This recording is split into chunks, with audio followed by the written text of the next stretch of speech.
Welcome to this video on the Epiphone Hummingbird Artist guitar. This one's been around for a number of years now, and you might find it new some places, probably mostly used at this point, but it's a beautiful guitar and I wanted to cover it on the channel because I've come into possession of this relatively recently and I wanted to touch on all the positives and the negatives to do with this guitar and do a bit of a sound demo, give you all the measurements, all that stuff, the weight, thickness of the fretboard, all those good things. We will start at the start. This one has got a cherry burst finish. As you can see, it has these rather nice and interesting split trapezoid inlays, and on the fretboard itself it does actually have something of a binding along here.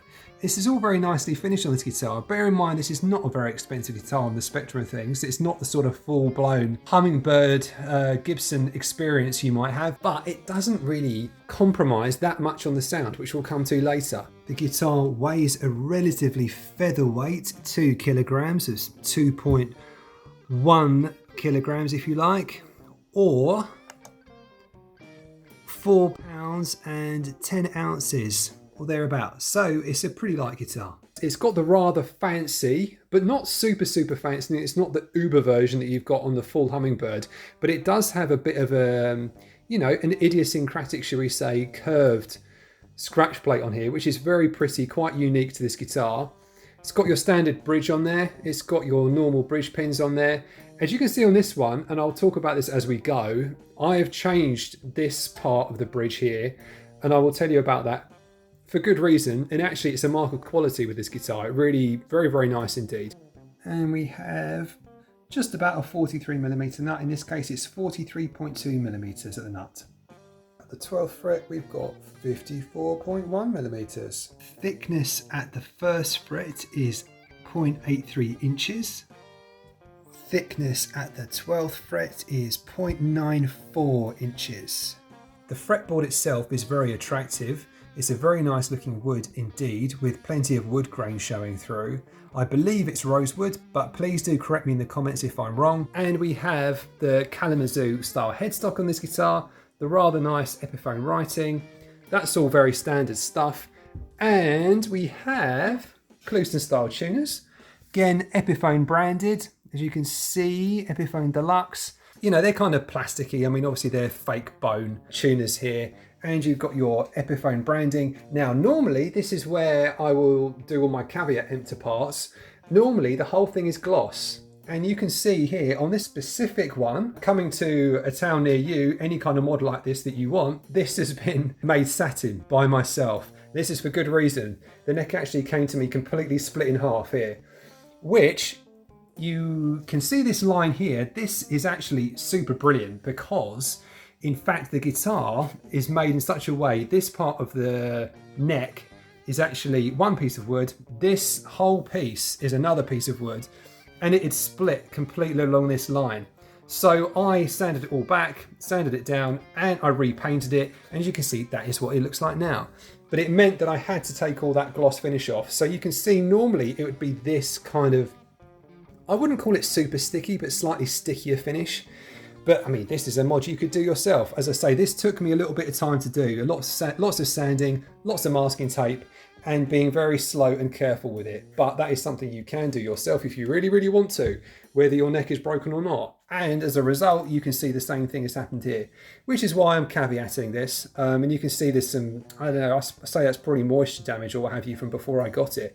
But again, this is a mark of quality in a way. Despite all of these problems, this guitar still plays brilliantly. It's a really nice guitar. For not much of a big price at all, I think you can get these quite cheaply on the second-hand market. It's a brilliant guitar, it plays really nicely. And yeah, I managed to get a really super low action on this with very little work indeed. I switched this out for good reason. In fact, this bridge piece, this normal, the plastic piece that would fit in here, was really super high on this, and I thought, well, you know, rather than mucking about with that, I'll put that to one side. I just got a piece of plastic myself, put it in there just to give a little bit of relief, and the action is super low, like crazy low. The strings are barely, you might be able to see that. I mean, I've loosened them a bit there, but they're barely off the fretboard. and it's still incredibly playable. So there you go, it plays really, really nicely. I think this is a super cheap, inexpensive version of an Epiphone guitar. Now what I would say is, as you can see, talking about the wood itself, I've already mentioned at this end it's two pieces. At this end I think we might just be able to see perhaps that it's two pieces as well. Yeah, you can see the split in the wood just here. This is very normal. You've got one piece here, you've got another piece here, and while we're doing it you can also see all that lovely binding around the guitar on this side, binding on that side too, and we have that sort of, you know, matched binding piece there. A good opportunity to talk about the strap locks as well. They're normal standard strap locks. You could change these to, you know, locking or whatever you wanted to. So you've got one just on the neck piece there, and you've got the other one on the other side, and you've got some rather nice matching binding which strips down the back there, and you've got this kind of like, I suppose, would you call that double triple binding? It's rather pretty. It looks like a rather nice guitar, and you've got nice wood showing through. The paint here too, which all looks very nice. You've got the serial number and everything there. It's a very complete experience as a guitar. It feels very nice indeed. So without further ado, we'll do a bit of a sound demo and then we'll move on to my final thoughts.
As acoustics go, I think this is one of the better ones that I've played at such a budget, such a low budget. You know, for something that's a few nights out or something like that, it's really, really an excellent guitar. So if you're a learner or if you just want a second guitar, your main guitar, really, this is a stonking buy, I would say. I think it's a really, really nice guitar indeed. This one's not going anywhere anytime soon.